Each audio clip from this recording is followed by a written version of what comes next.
दोस्तों, हमारे पीएम मोदी जी कुछ दिन पहले तक मुफ्त योजनाओं को रेवड़ी बांटना बता रहे थे, लेकिन बीजेपी की राज्य से लेकर केंद्र सरकार तक इस मामले में किसी से पीछे नहीं है। गरीबों को मुफ्त राशन की योजना के पीछे यूपीए के शासनकाल में बना भोजन गारंटी कानून है, लेकिन मोदी जी इसे अपनी निजी योजना की तरह पेश कर रहे हैं। अगर पीएम मोदी ने देश की तरक्की को रफ्तार दी होती तो इस योजना के आकार में निश्चित कमी आती, यानी पहले की तुलना में अपना भोजन अपनी कमाई से ना जुटा पाने वालों की तादाद घटती। लेकिन मोदी जी फिर 80 करोड़ लोगों को मुफ्त राशन देने की बात कहकर खुद बता रहे हैं कि गरीब और गरीबी जस की तस है। नमस्कार दोस्तों, मैं हिमांशु कश्यप आपके साथ, आप देख रहे हैं जनता की आवाज। आगे बढ़ने से पहले इस वीडियो को लाइक करें, शेयर करें और अगर पहली बार जनता की आवाज न्यूज चैनल को देख रहे हैं तो चैनल को सब्सक्राइब भी करें और घंटी जरूर बजाएं, चैनल की भी और सरकार की भी। आज की नेशनल मीडिया के मुकाबले में जनता का साथ दीजिए और उसकी ताकत बनिए, जनता की आवाज बनिए और हो सके तो इसके लिए चैनल को ज्वाइन भी करें। ग्लोबल हंगर इंडेक्स की ताजा रैंकिंग भी इसका सबूत है। इसमें भारत को 125 देशों की सूची में 111वें नंबर पर रखा गया है। पिछले साल 121 देशों की रैंकिंग में भारत 107वें नंबर पर था। 2021 में 101वें और 2020 में 94वें नंबर पर था। मोदी जी के आगमन के समय 2014 की रिपोर्ट में भारत 76 देशों में 55वें स्थान पर था। मोदी जी के राज में भुखमरी के शिकार लोगों की तादाद किस कदर बढ़ी है, ये आंकड़ा उसकी गवाह है। 5 राज्यों के विधानसभा चुनावों के बीच केंद्र सरकार ने सस्ता आटा सस्ती दाल लॉन्च कर एक नेक काम किया है। सरकार की ये जन कल्याणकारी योजना है, क्योंकि देश में अब तक एक तरफ अडानी का फॉर्चून आटा आम जनता का खून पी रहा है तो दूसरी तरफ अडानी की दाल। ऐसे में अडानी के कान खींचने की बजाय सरकार ने अपनी ही देसी सहकारी संस्थाओं को अडानी के मुकाबले मैदान में उतार दिया, या यूं कहिए खुद मैदान में मोर्चा संभाल लिया। खुद प्रधानमंत्री मोदी जी ने भारत आटे की ब्रांडिंग करने की उदारता दिखाई है। केंद्र सरकार देश में 27.5 रुपए प्रति किलो की कीमत पर भारत आटा उपलब्ध कराएगी। केंद्रीय मंत्री पीयूष गोयल ने 6 नवंबर को दिल्ली में आटे के वितरण वाहनों को हरी झंडी दिखाकर रवाना किया। इसे 10 किलोग्राम और 30 किलोग्राम के पैक में उपलब्ध कराया जाएगा। दोस्तों, मोदी जी देश के पहले उदार प्रधानमंत्री है जो चीनी पेटीएम से लेकर देसी भारत आटा बेचने तक के लिए अपनी तस्वीर के इस्तेमाल की इजाजत देते हैं। 5 किलो मुफ्त अन्न का थैला हो या कोरोना से बचाव के लिए लगाए गए टीके का प्रमाण पत्र, सभी जगह छपने के लिए राजी हो जाते हैं। इस समय सचमुच जनता महंगाई की मार से सिसक रही है।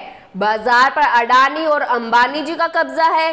ये दोनों महानुभव आटा दाल से लेकर हर माल पर हावी है और इनकी चाबी सरकार जी के पास भी नहीं है।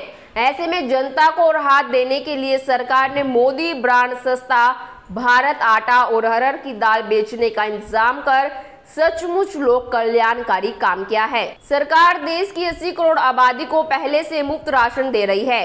अब जो शेष 60 करोड़ लोग बचे हैं वे मोदी ब्रांड सस्ता भारत आटा और दाल खाकर अपना जीवन यापन आसानी से कर सकते हैं। भारत आटा खाने से सस्ता दूसरा क्या रास्ता हो सकता है? आधिकारिक जानकारी के मुताबिक देश भर में करीब 2000 ठिकानों पर यह मोदी ब्रांड सस्ता आटा मिलेगा। इसे national agricultural cooperative marketing federation of India limited के साथ ही national cooperative consumers federation of India, Safal, mother dairy और अन्य सहकारी संस्थाओं के माध्यम से बेचा जाएगा। सरकार बताती है कि मोदी ब्रांड भारत आटा बनाने के लिए 2.5 लाख मीट्रिक टन गेहूं का आवंटन विभिन्न सरकारी एजेंसियों को किया गया है। उपभोक्ता मामलों के विभाग ने भी माना है कि देश में आटे की औसत कीमत 35 से 50 रुपए किलो है।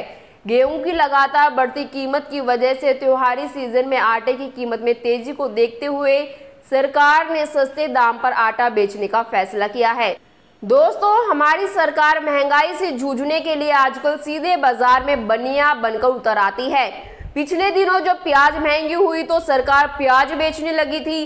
दाम बढ़ने से रोकने की बजाय खुद ही उस चीज को बेचना ज्यादा आसान काम है और हमारी सरकार जी हमेशा आसान काम को प्राथमिकता देती है। प्याज की बड़ी कीमतों से उपभोक्ताओं को राहत देने के लिए सरकार 25 रुपए प्रति किलो की दर से प्याज बेच रही है।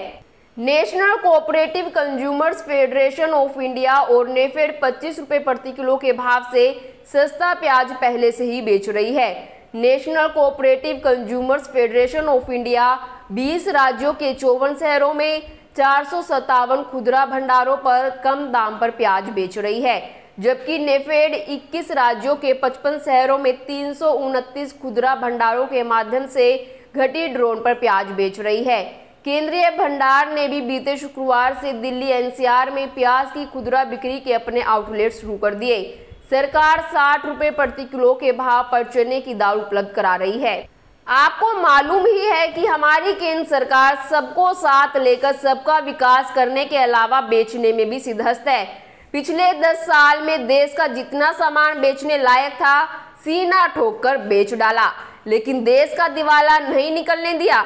आखिर सरकार सरकारी संपदा को बेचे ना तो देश की 80 करोड़ आबादी को मुफ्त में 5 किलो अन्न कहां से दे। इसके लिए कोई अडानी अंबानी तो अपने खजाने खोलेंगे नहीं। अडानी अंबानी तो खुद व्यापारी है, मिलकर देश में समांतर सरकार चलाते हैं। खुद सरकार को उनके इशारे पर भरतनाट्यम करना पड़ता है।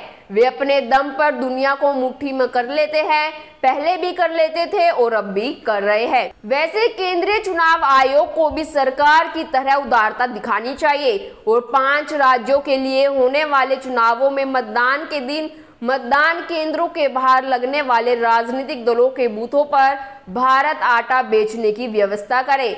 जनता अपना कीमती वोट सरकार को दे और लौटते समय में सस्ता आटा साथ लेकर जाए। वैसे भी चुनाव के समय 80 करोड़ लोगों को मुफ्त राशन की योजना के विस्तार की घोषणा जब आदर्श आचार संहिता का उल्लंघन नहीं है, तो मोदी ब्रांड भारत आटा बेचने से कौन से आदर्श आचार संहिता का उल्लंघन हो जाएगा। सही बात है ना। अर्थव्यवस्था की दूसरी कसौटियों पर भी प्रधानमंत्री मोदी की सरकार का प्रदर्शन दयनीय ही कहा जाएगा। विपक्ष में रहते जिस डॉलर की कीमत की होड़ वे कभी तत्कालीन प्रधानमंत्री मनमोहन सिंह की उम्र से देखते थे, वो अब 83 रुपए को पार कर गया। हर साल 2 करोड़ नौकरियों का उनका वादा सार्वजनिक चुटकुला बन गया है। CMIE यानी centre for monitoring Indian economy के ताजा आंकड़े बेरोजगारी के भयावह हालात का सबूत है। CMIE के मुताबिक भारत की बेरोजगारी दर अक्टूबर में 2 साल के उच्चतम स्तर 10.9% पर पहुंच गई।